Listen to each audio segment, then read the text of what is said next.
So those are some of the things that we're focused on here today. And as I mentioned, we're talking quarterbacks here at the top of the show. In case you missed it, the final NFL preseason game was played last night.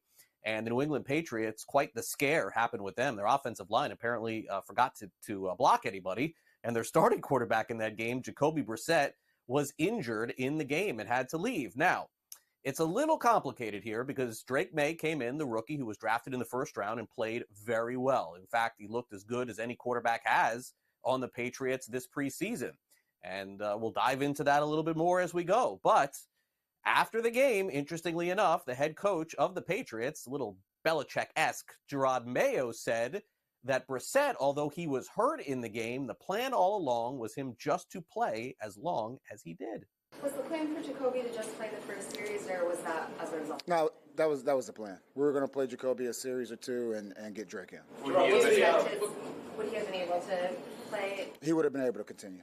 What's his health status right now? Is he? I talked to him. Look, we'll see tomorrow. You always feel a little bit more sore the next day, but he said he was good. We'll find out tomorrow. How concerned are you about the offensive line, Gerard? I think it is a concern. I think that the biggest concern for me, it's not the X's and O's of what to do. It's just the lack of discipline that they showed today. Tough scene for the Patriots. Tune in to Scott Farrell, 3 o'clock Eastern, Kaplan and crew, 1 o'clock Eastern, for the latest. Maybe we'll get a starting quarterback decision out of the New England Patriots today. Meanwhile, did you bet Keegan Bradley to win the BMW championship over the weekend? If you did, you're probably celebrating somewhere. He was 125-1. He hasn't won a tournament in over a year. Last man in the field. Keegan Bradley ends up taking home the BMW championship. So congrats to him. Not a pick that I saw given out anywhere. And yeah, he should celebrate. That's what you do when you're 125-1. Meanwhile, let's get to the latest in shoe deals. Cooper Flagg signs a New Balance deal tied closely to his home state in Maine, manufacturing a 25-mile from his childhood home in Newport. Congrats to Cooper Flagg. He cashes in with New Balance. Now, let's get back to NFL here. Nick Chubb, who, of course, had a gruesome injury last season during one of the games in the NFL last year for the Cleveland Browns. They thought that he would miss at least a year of time, and that does look like it's going to be the case. This morning, Chubb was placed on the PUP list, physical, unable to perform. So that means that he's ineligible to play the first 4 games of the season for the Cleveland Browns. So more of a Cleveland Browns note, even a fantasy football note for you there. Hey, the Kansas City Chiefs are bringing back Juju Smith-Schuster. Didn't see this happening. Juju had a cup of coffee with Kansas City previously. He is back now with them, potentially 3rd, 4th wide receiver. Jamar Chase is back at practice with the Cincinnati Bengals. Their social media account yesterday putting out some pictures with Chase back. He's expected to be with the team this week as they continue to talk about a long-term extension. As of now, there is no extension to be had. CeeDee Lamb, same situation, no deal with him as well, although his teammate, Dallas Cowboys defensive back DaRon Bland, who had such an incredible season for them last year, is out 6 to 8 weeks with a stress fracture in his foot. So Cowboys are a team to keep an eye on to see if they pick up a defensive back to replace him off the waiver wire this week. Meanwhile, did you catch any of the college football action this weekend? Lots of underdogs covering, and even one winning outright. Georgia Tech this weekend goes to Ireland and beats Florida State. Who saw this one coming? Our producer Frank apparently did. Had apparently a money line on that thing, not me. Yeah, exciting game. Best game of the weekend was the first game in Ireland, right down to the wire. Less possessions in the game. Maybe it's a timing issue. We saw the 2-minute warning in play, different clock stoppage in college football. But needless to say, Mike Norvell, after the game, unhappy with his FSU performance and said they just simply didn't make the most of every possession they had. Just the game in general was a very limited possessions, and so the importance of every snap in that game was monumental. And I think we had seven drives in the game. Offensively, obviously they did a good job there. We scored late, and being able to finish with the ball in their hands and had the opportunity at the last second kick. So. It's for our football team. It's about where our response goes from here. And obviously it's we're all hurt. I mean, you come, you work, you want to start off the season a certain way, and we came up short of that tonight. And I think a lot of that Georgia Tech team and the players that they have and the things they've done, and they played well tonight. One of the bigger wins for Georgia Tech in years. Meanwhile, the Virginia head coach has named a new starting quarterback. It is Anthony Calandria. He's going to start Saturday over veteran Tony Muskett. He played eight games last season as a true freshman. He starts for the Cavaliers this week. A very peculiar story out of Boulder, Colorado. The university says that they are banning a newspaper columnist from the Denver Post named Sean Keeler from asking questions to Deion Sanders, the head coach, and other people in their program, saying that some of his questions were inappropriate, and also his reference to Sanders as deposition Deion, the Bruce Lee of BS, false prophet. Again, these are his words, Planet Prime, Deion Kool-Aid, etc. They say the ban is indefinite. I believe there is an amendment in place here that doesn't allow this sort of thing, but I guess we'll keep an eye on it for you throughout the week. Never heard of a university not allowing a reporter to ask questions. But apparently this would certainly change things if they allow this to happen. All right, let's get to the Big 12. They're in talks with UConn about joining the league in all sports. According to ESPN, no vote yet for the Huskies, but if they do join, it certainly would be a big deal for them if they end up changing conferences, because Huskies football, not that good over the last, 5, 10, 15, 20, forever years. Oh my gosh. Imagine the Little League World Series yesterday. I mean, a heartbreaker for Taiwan. They went right down to the end of the ninth inning. Congrats to my home state of Florida. Lake Mary ended up winning this thing, but they won on an error. Pitcher threw it over to first. There was no one there. Everybody crying on the field. I've been through this before, so really hard for me to talk about. I will a little bit later. Okay, so Aaron Judge, is he going to hit 75 home runs this season? That's the pace right now. He's got 51 home runs. We haven't even hit September. He hit 2, and so Juan Soto hit 1. Stanton hit 1 as well. The Yankees clobbered the Rockies. Not a surprise. Astros beat the Orioles 6-3. They split a 4-game set. Jackson Merrill is still red hot. Another huge hit for him. He's got the most clutch hits in baseball this season and the most tied or go-ahead hits in the ninth inning in all of baseball. They walked off the Mets yesterday. And the White Sox lost yesterday, and now they are 31-100. And they need 12 more wins somehow to avoid tying the 1962 Mets, but don't know that that's going to happen. U.S. Open is underway in Queens. Alcaraz is the favorite to win on the men's side. That's not a surprise there. This lawsuit continues between Fanatics and Marvin Harrison. They say that he signed a paper that entitles them to sell his stuff. He said his dad did it. He wouldn't have the right to. It's a confusing story.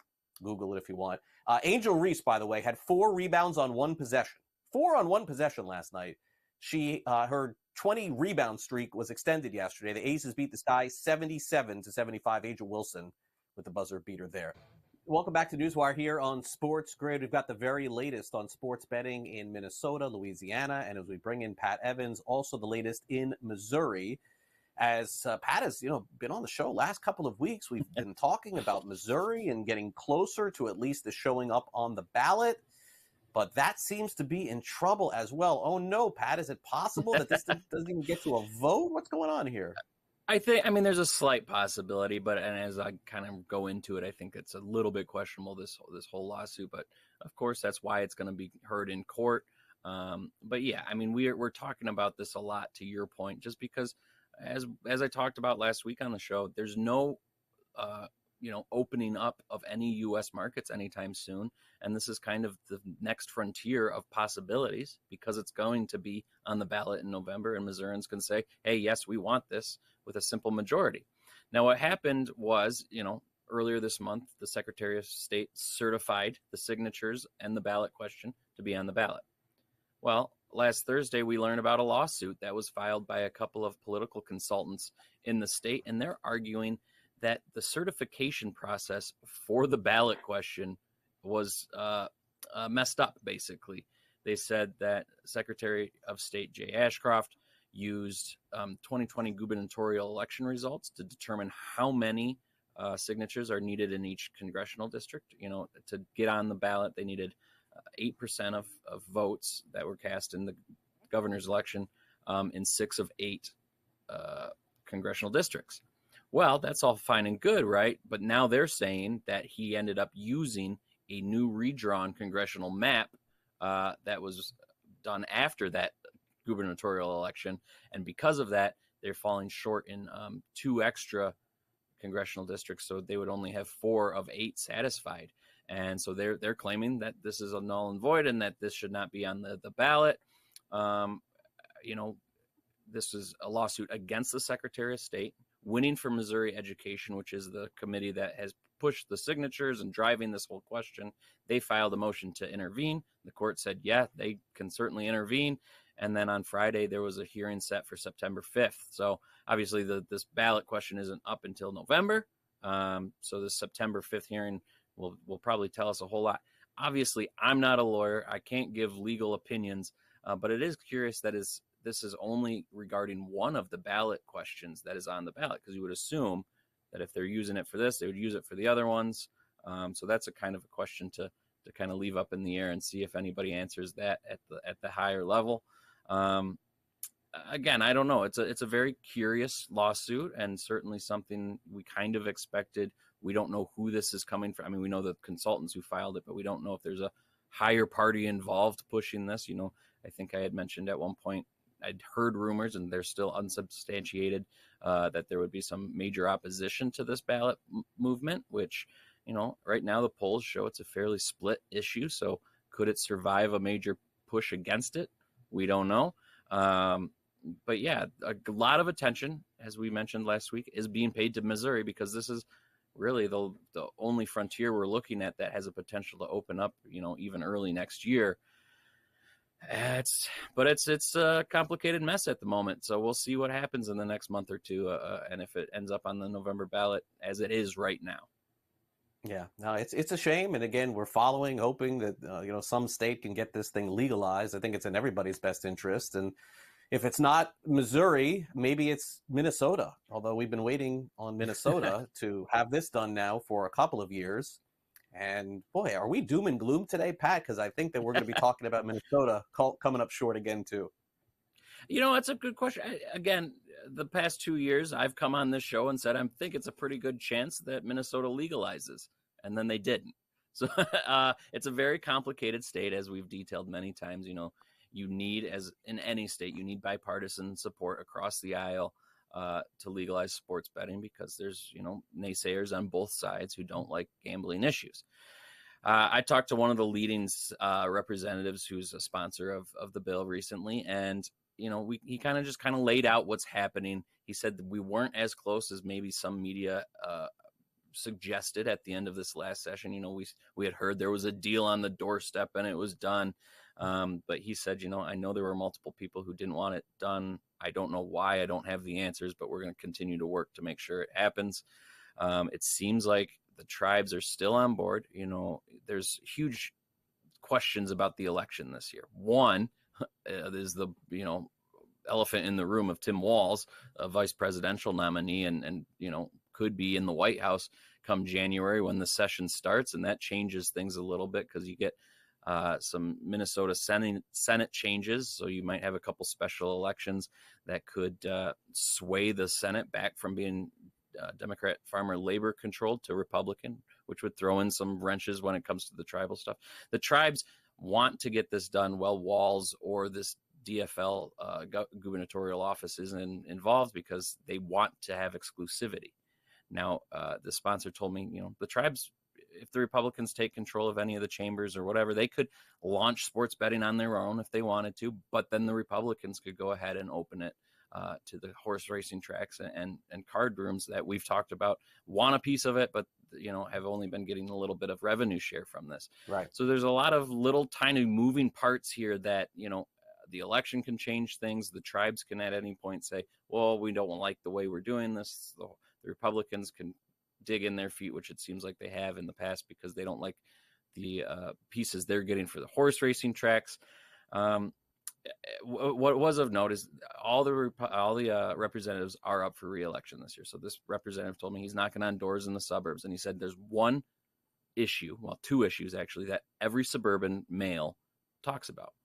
One is sports betting, and one is net neutrality. He says it doesn't matter the party, Republican, Democrat, doesn't matter. They want sports betting, and he thinks that could be a big movement for some of these politicians who are out there trying to get votes, if they're hearing this from a lot of people, maybe it does sway a few more voters to the positive.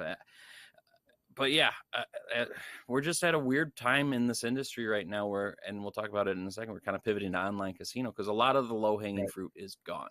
We've got Minnesota that could get done. We have Missouri that could get done. We just saw Nebraska kind of fall short.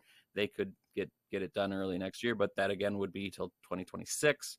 Georgia, mess, there's all these states that could get it done, but there's so many roadblocks in the way that now, we're just in a really weird spot in terms of U.S. sports betting expansion. Yeah, and we can't complain about a state like Louisiana or Mississippi. I mean, at least they have something going on there, but they're trying to get online casino legislation going as well, aren't they? Yeah, so there was a bill earlier this year in Louisiana to set up an iCasino study. Those meetings should be starting up soon, probably before October. They're charged with putting together a report for the session that starts next year. Again, this is kind of one of those things. It's just we've heard a lot about, states having revenue shortfalls and everything. And where's a good place to get that, especially in a state like Louisiana that has a robust casino market? It kind of makes sense to go ahead and try to expand it a little bit more. So we'll see what the study group comes up with. It should be an interesting discussion, as I've seen in a couple of other states. It wouldn't surprise me. I had heard rumblings that Louisiana is one of those early candidates. We have 7 states that have online casino. We've heard Louisiana is one of the ones that could be next. It could be as early as next year. Yeah, I agree. All right. Well, Pat, great stuff. As always, thanks for coming on Newswire. We'll see if next week we have some better news. No doom and gloom, Pat Evans. Better news. I'll try. I'll try. Pat can't make sports betting legalized over the country. Can't happen.